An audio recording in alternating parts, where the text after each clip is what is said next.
Hello friends, Heidi here from Rain Country. God is good all the time, and I'm here for another Monday This and That where I talk about several different topics, just answering a few questions, leading you back to some videos, giving you updates or whatever else I feel like talking about.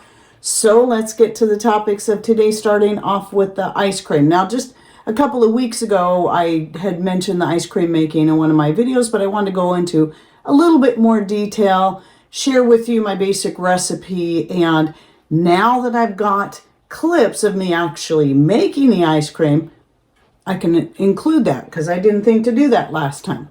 So right here is my Krups ice cream maker that my mom bought for us 20 or so years ago. So I've had it for a very long time. Used it for a while, but because it's typically more expensive to make your own ice cream than it is to buy it, I kind of got out of the habit of making it. If you're buying ice cream from the store, you see that the prices have gone up quite a bit. It's still more expensive to make it. However, when it comes to making an organic quality ice cream without all the nonsense added to it that you don't need, like the carrageenan and so on, this is still going to be a much better option, which is why I decided to dust this thing off, quite literally, because it was in the shop with sawdust all over it, and get back to work on making ice cream. Not that I do it all the time, but usually when I get back into something, I'll do it several times to get the hang of it again so that I can share that with you and some different things that I'm trying. So far, I haven't done anything different with the flavor. We're still kind of just liking the vanilla because of all the flavor we can add to it, to our individual bowls or glasses, as the case may be, as we desire. Instead of making the whole thing taste one way, vanilla goes with everything. So anyway, let me start off with my basic recipe, which I would say is somewhere between regular vanilla and French vanilla. I use 2 cups of heavy whipping cream, maybe a little bit more than that, 2 cups of whole milk, maybe just a little bit less than that, and then a shy cup of sugar. So probably a little better than 3/4 of a cup, but not a full cup. And also 2 eggs and at least 2 teaspoons of vanilla, probably more like a whole tablespoon. And of course, I'm using my own homemade vanilla extract. Now, one of the things I decided to try in the last couple batches was to see if the egg powder, my homemade egg powder from my own chicken's eggs, would work well in this. So I added the egg powder, 2 heaping tablespoons, instead of just putting the raw eggs in there, and mixed it around and let it set to help the eggs dissolve. Well, initially I was a little concerned on the first batch that I tried this way because it looked like the eggs might not dissolve.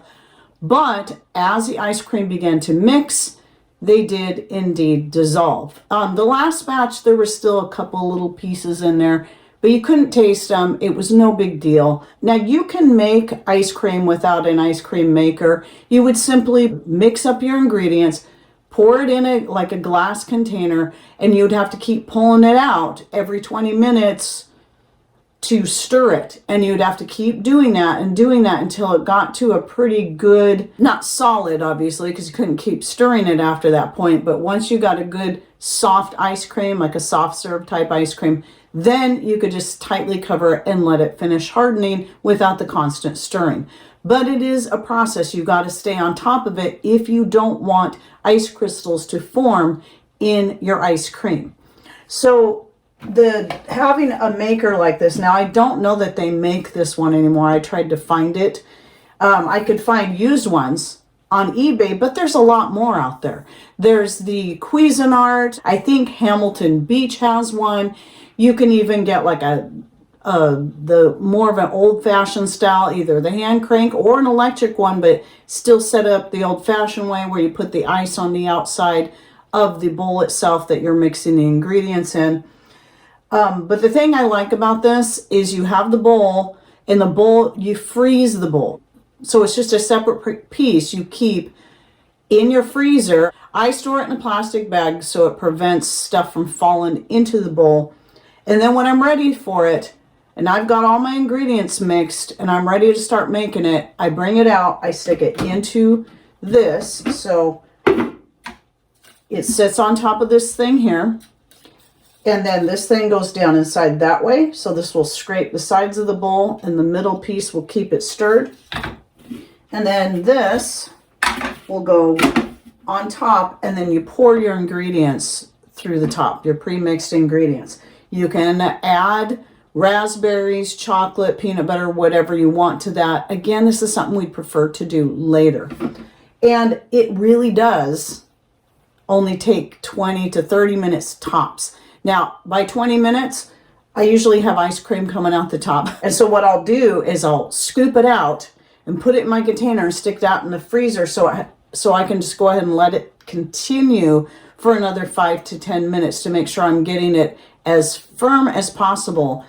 And then once that's done, I quickly put it into the container, and I highly recommend you freeze the empty container first so it's really cold, because as soon as you start putting that soft ice cream into the container, if it's at room temperature, it's going to immediately start to melt. But if the container is already very, very cold, that will not happen. And then put the tight fitting lid on and then let it sit until the next day. I'm really happy with this. And like I said, the egg powder does actually work. And so that is an option. I'm quite pleased with it. I'll probably keep doing that since I have a lot of dehydrated eggs I put up a few years ago, and I want to get them worked through. So I've been experimenting more with those to find how many different things I would like to be able to use them in, and then keep the fresh eggs for cooking fresh for breakfast. Though yes, I've cooked up the dried eggs for breakfast as a scrambled egg. That works great too. But I still prefer in that case using the fresh eggs from the chickens. And then the other thing I want to bring up again is if you already have a KitchenAid and you want to look into doing this, you can get an attachment. It's probably about $80.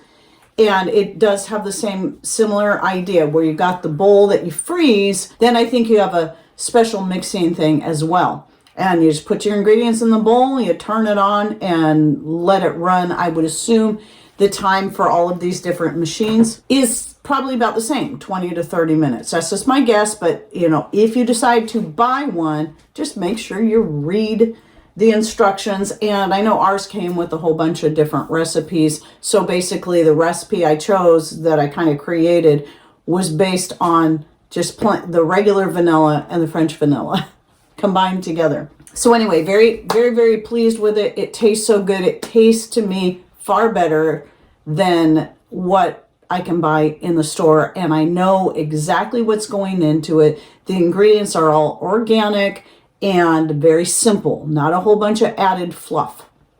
So, and by the way, people may ask why the eggs. The eggs are one of the things that help to prevent that crystallization and give it a richer quality as well as a richer flavor. So there you go.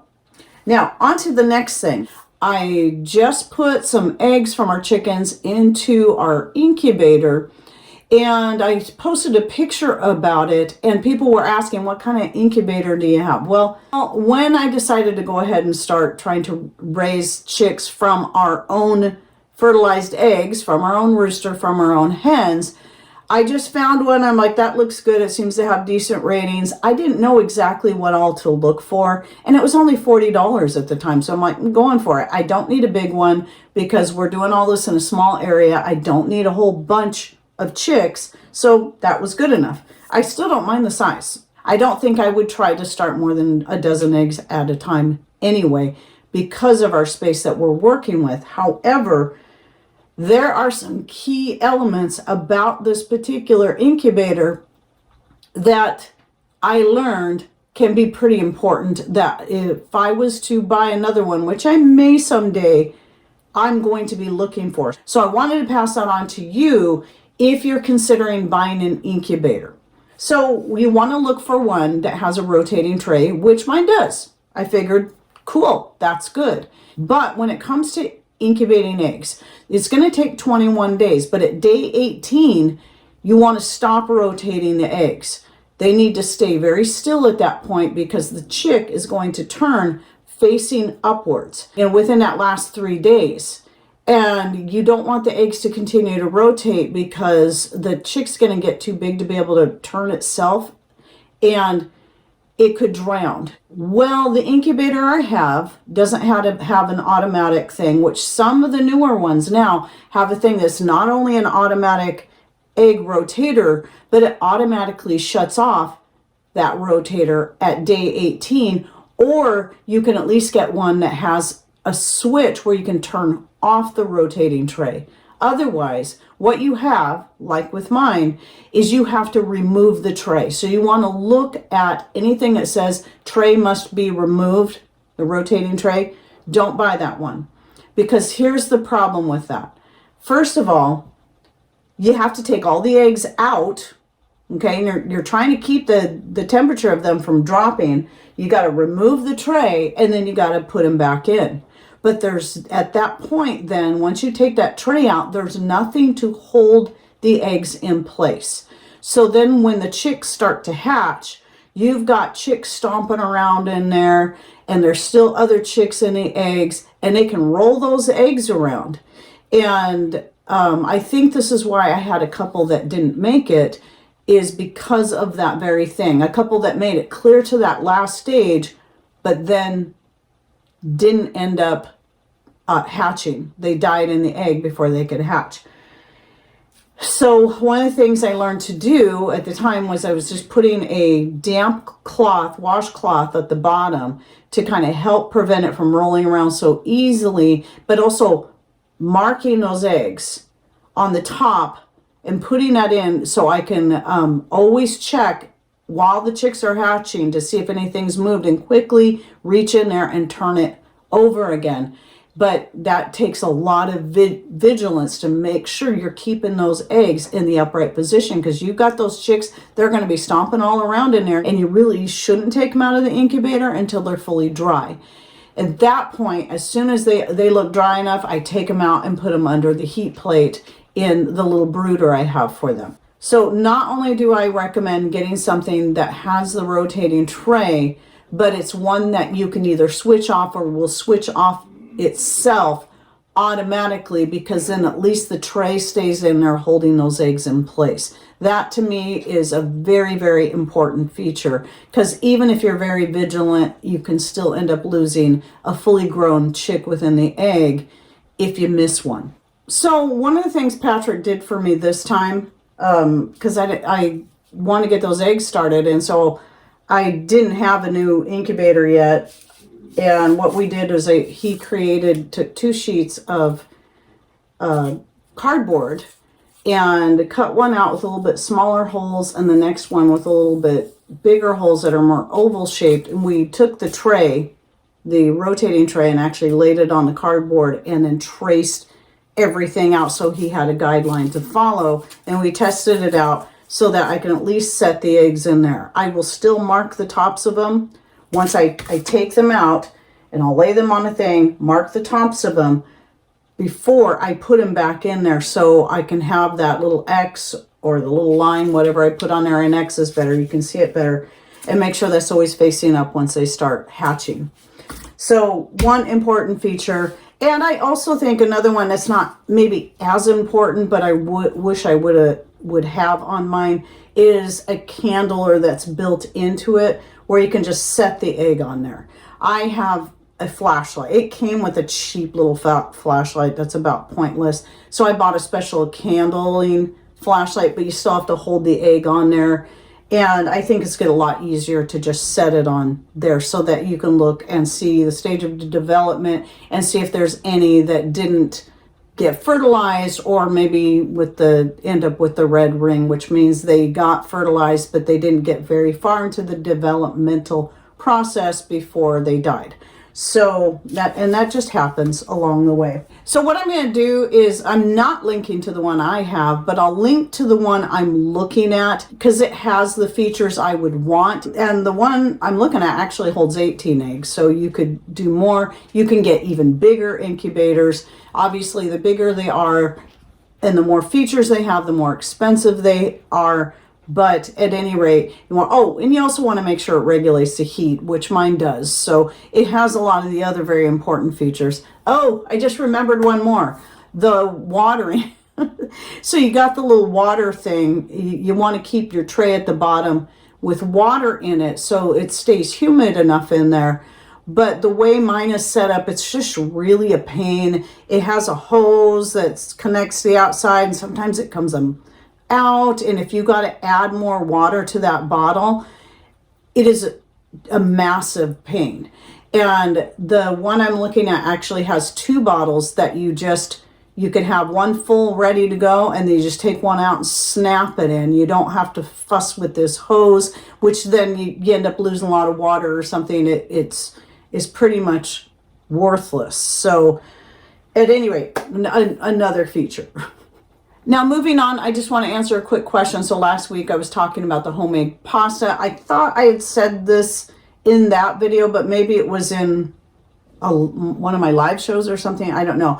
But you can take your homemade pasta and get it fully dried out. You just want to make sure it's fully dry, whether it be your spaghetti, your fettuccine, your linguine, your bow tie, your farfalle, whatever shape it is you're making. And once you get it fully dry, and yes, you can use a dehydrator. Once they're fully dry and fully cool, you don't want, if you're using dehydrator, you want to make sure they're fully cooled down to room temperature. You can simply vacuum seal into jars. It'll keep them fresh for years. Even just storing them in canning jars and putting the lid on tight should be good enough. But if you want to really extend out that life and make sure they stay as fresh as possible, then vacuum seal the jars. That is a great way to do it. If you're wanting longer noodles though, you're going to need to use a 1/2 gallon jar. Otherwise you can use quart jars. Okay, and now I want to share with you just something I think is kind of fun that I'm doing right now. I've already shot one video like this. I'll be shooting another. I stumbled across this AI generated video. Clearly everything about it, from the title to the way the images were put together. Some of them were real images, but just the whole layout of the thing, the voice, everything about it is AI. You can go into descriptions and scroll down, and some of these places will let you know this is all artificially generated information, etc. And anyway, so the one I came across was something like 12 hidden prepping items people aren't talking about, or something like that, or 12 secret, I don't know. There's so many of them out there. A lot of them are the same thing put out by different channels that even the person who owns the channel themselves, I don't even know if is a real person. So what I'm doing is going through these lists, and then I'm breaking them down in more human terms. And some of the things on there I would agree with, generally speaking, but there might be better ideas, especially if you're a real live person and not a robot. And normally this is something I wouldn't do if it was a real person's video. I would not do that. But since this is all AI generated stuff, I have no problem doing this. And I look at it as I'm watching AI generated videos, so you don't have to. And then putting it in real human terms. So it's kind of a fun project, and I'll be creating its own playlist. So be watching for that first video to come out. I think maybe in about 3 weeks-ish, a little less than 3 weeks. I think it's publishing on March 10th, which is the same day my chicks are hatching out.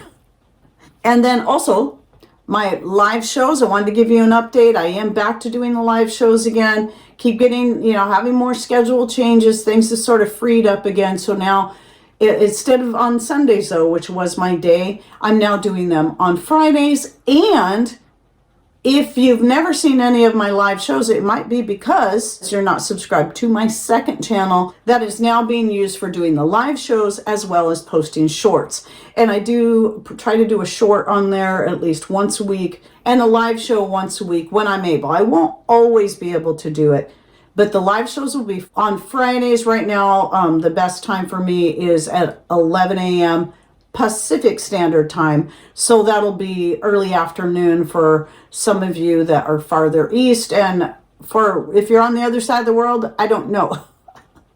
So make sure you subscribe to Rain Country 2, also known as Rain Country Live. The link to that is always in my description box. I will move it to the top so you can find it easily.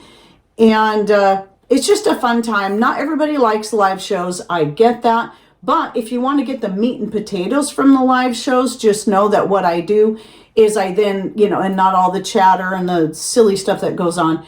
What I like to do then is download that video from YouTube, and then I'll take it and just put in the meat and potatoes, the important points that I'm talking about, and maybe leave in a little bit of the fun stuff for the comedic value of it. And then I try to shorten it to anywhere from 15 minutes to a half an hour, depending on the topics I'm talking about. So this last one I did, it ends up being about 32 minutes because I was covering kind of like my this and that. I was covering a bunch of different topics and questions, and so spent a little bit more time on each one than I do on my typical Monday video.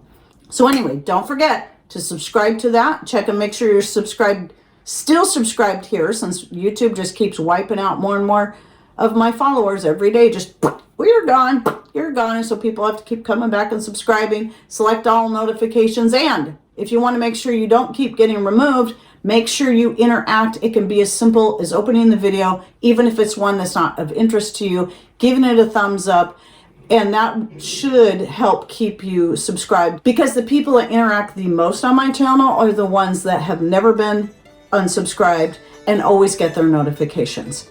So anyway, I hope you enjoyed this video. Any thoughts, ideas you'd like to share, please put those in comments down below. And thanks for watching. Take care and God bless.